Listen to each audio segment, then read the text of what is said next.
Salamo fa 7:70 ho an'ny mpiventira Alger Totoana. Salamo nataona Safa.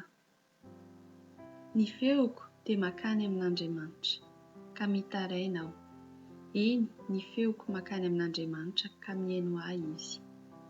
Tamin'ny andro fahoriako no nitadiavako ny Tompo. Ny tanako nasandratra noho ny alina ka tsy vizana. Ny fanahiko tsy nety nampionona. Tahatsiaro an'Andriamanitra aho ka dia nisento. Teritreritra aho ka dia reraka ny fanahiko. Mampiaritory ny masoko ianao, mitebiteby aho ka tsy mahateny. Ny hevitra ny andro fahiny aho dia nitaondasa ela. Tahatsiaro ny nitendreko valia tamin'ny alina aho. Te hidinidinika amin'ny foko aho, ary ny fanahiko nanontany mafy hoe: anary mandrakizay va ny Tompo? Tsy hankasitraka intsony va izy? Efa nitsahatra mandrakizay va ny famindrapony? Efa tapitra mandrakizay va ny teniny? Efa nanadino amindra-fo va Andriamanitra? Efa nohidiny hankatezerana va ny fiantrana? Ary hoy izao no mahararirary ny foko, dia hiovan'ny tanana kavanany avy indrindra. Mampatsiaro ny asan'Andriamanitra aho.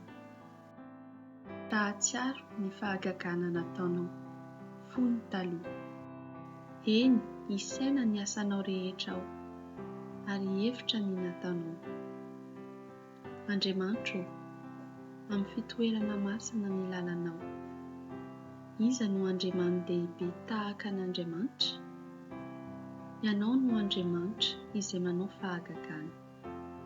Efa nampahalala ny herinao teny amin'ny firenena ianao.